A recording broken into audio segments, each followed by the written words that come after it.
Welcome back to Proxhammer, everybody. And today we're going to be doing a video on how to build a Craftworld Eldar Combat Patrol. We're going to be looking at how to build it to last. So this is something that a few other channels have done before. It's not a unique thing. Combat Patrols have been out for a while now. But basically a Combat Patrol is what used to be called a 500-point list. So this is like the intro into Warhammer 40K. This is your first real kind of legitimate game that you can play with your army. So again, 500 points is probably the lowest official points level that you can go. And there's actually a good strategy and way to build a 500 point list that is not only going to be effective at 500 points, but is going to last you and escalate well into higher points levels like 1,000, 1,500, and finally 2,000 points, which everyone should be aiming for. So before we get into it, we're going to be doing a quick overview of the video. In this video, we're going to be looking at if you should buy the Eldar Combat Patrol box for your Combat Patrol. We're going to be talking about going wider and not deeper with your forces, and I'll explain what that is in that section of the video. We're going to be choosing units that can age well into bigger lists and are high impact. We're going to be looking at making sure you have good damage and objective coverage in your list. And lastly, I'm going to be giving you an example of an effective and balanced Uthway Combat Patrol. Although truthfully, I'm also going to go into some other swaps and different things you can sub out and stuff like that. If you don't want to go Uthway and want to do a different Craftworld, I'm definitely going to give you guys some advice on how to do that effectively as well. So here's the first question that I'm going to pose and kind of try to answer for you guys. And that is, a lot of players are going to ask, should I buy the Eldar Combat Patrol box? Because it seems like a great deal for the price, right? And it is. Money-wise, it is a good deal. And it does come with a balanced force. But, and this might be a little bit of an unpopular opinion, a lot of people like the Combat Patrol box and say that, yeah, it has a lot of great units in it, and it's a great way for a new player to start the faction, learn the faction rules and stuff like that. And while I agree with that to an extent, the Combat Patrol box just doesn't really age well. And if you look at the units, a lot of the units that work well in that 500 point list don't synergize that well in a bigger list. So units like, for example, Wind Riders and Wraith Lords, they don't synergize too well together, right? On one hand, you have a very fast, hard-hitting unit that is reliant on mobility. And on the other hand, you have a very tough monster who wants to get into close combat, wants to protect things like D cannons. And yes, these units can work together in some lists, but not in every list. So to those of you out there who are thinking of getting the Combat Patrol box to start your Eldar army, I would first do a little bit of research into what kind of army you're looking to get. And I also have a video on this called How to Start Your Craftworld Eldar Army the Right Way. Or the smart way, I should say. It's on my channel as well. But that's not to insult anybody who bought the combat box and started off. It is a great starting box, I have to say, for the price. There's nothing wrong with that, but it just might not age well into any particular army that you're trying to make. So let me give you a good example. If you're trying to make a Beal-Tan list, this is a terrible starting point, because it just doesn't come with any aspect warriors, right? And if you're playing Beal-Tan, you really want to have aspect warriors even in 500-point games. So, like I said, again, it's a great starting point for a general kind of how to play, how to start the faction, how to learn the rules. But it's not so great if you're wanting to escalate into higher points, unless you are playing specifically the Uthway Craftworld, in which case all of the units in the box are actually pretty good with Uthway. So again, that's just something to consider, and in most armies, the units included are at least going to be partially replaced as you build your army up.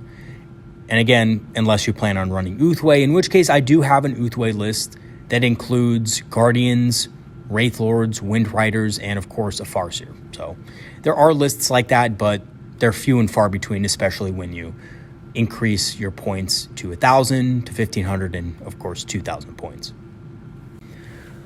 Okay, so now that we've addressed the whole Combat Patrol box thing with the Eldar, let's get into how to actually build your Combat Patrol. So, The one thing you should keep in mind when building a small combat patrol like this is to go wider and not deeper. So what I mean by this is prioritize multiple small units above big, huge units. So I know it might be tempting to throw a unit of 10 swooping hawks in there, right? Especially since with the right buffs, 10 swooping hawks can be a very hard unit to actually take out, especially with Skyleap. So, however, going wider gives you a lot more versatility and a lot more tools, and again, is less susceptible to a hard counter. Those 10 swooping hawks may be great until they get into close combat. And if your opponent has a little cheeky deep strike unit that can easily get into combat with the hawks, they're probably going to die, and that's going to be a 200 plus point investment wasted because your opponent has an answer to it. So again, unit of 5 swooping hawks, if you lose that could be maybe a negative trade, but it won't cost you the game. And in 500 points, losing a 200 plus point unit in the first couple turns is going to lose you the game 9 times out of 10. So going wider is much easier to basically mitigate these negatives. And also, going wider helps you build more efficiently into higher point games in case you want to go in a different direction. So let's say that you have something like, let's say you have 5 Wind Rider jet bikes with shuriken catapults. However, maybe you really like aspect warriors and you have a unit of aspect warriors, maybe swooping hawks or warp spiders or shining spears, and you want to max those out in larger points because you really enjoy playing them and you get a lot out of those units. And maybe Wind Riders just aren't your thing, right? So in most battalion lists, you're not going to be able to field more than 3 units. So if you went full bore and used a 9-man unit of Wind Riders, well, you're kind of out of luck. You kind of wasted a lot of money and resources building and painting those Wind Riders, or at least building them, right, to play in 500 points. Now, on the other hand, if you went a little bit wider and maybe just used a unit of 3, or even just a little more and use the unit of 5, you're going to be in a better transitional position to get another unit. You're not going to be stuck with 9 Wind Riders for a while because either you can't afford new models or, you just don't want to invest that much money in more figures. So going wider, again, helps you build more efficiently in case you want to go a different direction with your list. And lastly, going wider also helps you score on objectives without wasting too much damage. So the example I gave previously of that 9-man Wind Rider unit, well, to be honest with you, if you do an action with that big unit, you're going to be wasting a lot of damage. And that may not seem like a super big deal. Really, if you need victory points in larger point games, you could very well be finding yourself doing this. But if you're doing it at a 500 point game, you're really wasting a lot of your firepower. So a minimum unit can do this much more efficiently, especially in lower point games. And lastly, going MSU and going wider will give you more options. It will give you greater versatility, but also it will give you a greater flavor of what Eldar have to offer. It'll give you a greater unit selection to which to choose from and to build your force from there. Now, the next aspect is choosing units that can age well into bigger lists and are high impact. Units like Shroud Runners, Swooping Hawks, Vipers, Striking Scorpions, and of course D-Cannons are all very high impact units and also age well in larger games. For example, a minimum unit of Shroud Runners, minimum unit of 3 using it in a 500 point game, can be just as useful in bigger games. Same thing with Swooping Hawks, Vipers, Striking Scorpions, and of course D-Cannons. A single D-Cannon in a small game can be a great way of deterring opponents off key objectives in the middle of the board and can do significant damage to tanks. Let's say that you're playing your Imperial Guard friend. Maybe he just picked up the new Imperial Guard and he has a Leman Russ battle tank. A D-Cannon is a great way to deal damage to that tank because at 500 points, it's going to be fairly difficult to deal with, right? Unless you have something specific like Fire Dragons, which you may or may not have. And then, of course, in larger games, you can upgrade the D-Cannons to a unit of 3 from either a unit of 2 or 1 that you had in the 500 point game. So, again, ages well into larger games. Units like Wraith Blades with Ghost Swords, for example, though, are kind of expensive and, again, are a unit that may not be as effective in bigger games. Opponents may not have the tools to deal with a Wraith Blade unit of Ghost Swords in a smaller game. and they just may not have the psychic ability or the tools, shooting tools or combat tools, to deal with those Wraith Blades. So again, Wraith Blades can be very effective because they're hard to kill in these amount of points, but they don't age well in larger games, and you might end up subbing them out for something else. Maybe Wraith Blades with Ghost Axes and Force Shields for more durability, or maybe even Wraith Guard if you want to go in a Wraith Guard direction or a Wraith direction. And just a quick thing, I want to mention this because a lot of players have a negative opinion on Wraith units because they're a little bit overcosted at the moment. But again, if you want to start a Wraith army and that's what you really find cool, there are ways to build an effective Wraith army and have a lot of Wraith units and still win games and still have a lot of fun at the same time, you know? I mean, no one is expecting you to, build a list just to win grand tournaments and all that. So I know a lot of players on both online and on forums and things like that typically don't have a great opinion on Wraiths, but the opinion is based on a very highly competitive meta tournament scene at the moment. And even in the meta, by the way, there are a few players who have incorporated Wraith units in their highly competitive tournament armies and have had a lot of success with them. So Wraith units probably obviously do need a points increase, but they're still decent, and I wouldn't shy away from using them if you really do want to play Wraiths and you find Wraiths really cool. I would just try to stay away from units like Wraith Blades with Ghost Swords, because those units don't really age well in bigger point games in general. And also, lastly, make sure you have good damage and objective coverage. So your unit should be able to deal with a wide array of enemy types, vehicles, monsters, and infantry alike. You shouldn't be overloading on any one thing. You should make sure you can handle all sorts of enemy types within your 500 point list, because to be honest with you, you never know. You might get some cheeky person who wants to bring 10 Terminators to a 500 point game, which is possible, by the way. A really cheap cultist troop choice, 10 Terminators of whatever god, and a cheap HQ character is a very real possibility. So make sure that you have the tools to deal with all sorts of different enemy types. And as for the objectives, you should also include at least 2 units on the cheaper side that are dedicated to scoring on objectives like Rangers or Vipers. Okay, so this is a combat patrol I ran a couple of weeks ago when I was playing a 500 point game, quick one with a friend. And I was running this as Craftworld Uthway, but you could obviously swap a couple of these things out and choose another Craftworld if you wanted to. So here's what is in the list.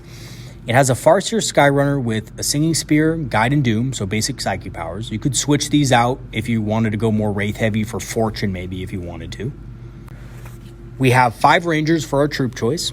Great at, capturing objectives and staying safe. For our fast attack, we have a Viper with a Bright Lance, just for a little bit of extra anti-tank punch, but is also cheap enough to score on secondaries if it needs to. We have 3 Shroud Runners, which kind of cover our anti-infantry and anti-character element, especially with things like Strands of Fate. 3 Shroud Runners can actually do pretty significant damage against characters throughout the game. And they also have some good utility in the form of a pre-game move and, of course, the Wireweave Grenade Stratagem. For elites, we have a unit of 2 Warlock Skyrunners with Singing Spears, Jinx Protect, and Conceal and Reveal. And again, this was in an Uthway list, so I chose to use Skyrunners in this. But you could easily swap these out for something else if you wanted to. Maybe, a cheap unit of Aspect Warriors, maybe Dire Avengers, for example, if you're running Biel-Tan. But the Warlock Skyrunners also age very well in any list, no matter what, because guess what? You could always use those models and separate them and make them into single character Skyrunners if you wanted to run something like Biel-Tan, or if you wanted to run something like, a custom Craftworld or something like that. You don't always need to have them as a conclave. Now, I use them in this list as a conclave to have the Seer Council stratagem available to them. But honestly, you could easily separate these in larger point games. And lastly, for heavy support, we have a single D cannon. So the D cannon is there to basically deny enemy board space and kill things like dreadnoughts, light vehicles, tanks, things that you might see in a 500 point game. So, by the way, in a 500 point game, even from Imperial Guard, the max you're going to see an Imperial Guard player take is probably 2 Leman Russ battle tanks max. And while that is very, that's very tough to deal with, In this list, you do have a lot of ways of dealing damage to tanks. The D cannon will probably be out of line of sight, so the battle tanks won't really be able to effectively kill it. You have things like Warlock Skyrunners to debuff the enemy tanks with Jinx. And of course, you have Shroud Runners to do mortal wounds to them with their sniper rifles if they need to. And lastly, you do have a Viper with a Bright Lance, so that can also do some damage as well. So even in extreme cases where you're going up against more than one tank or more than one vehicle or monster, you still have the tools to deal with enemy units fairly effectively with the right psychic powers. Again, the key word here is psychic powers, because Eldar, that's one of the things of the faction. For you newer players out there, is that they really benefit a lot from having units that can, reroll their hits and reroll their wounds and things like that. To be able to proc special abilities or just maximize their damage in general before they slink off behind obscuring terrain via battle focus. So they're very hit and run oriented as well.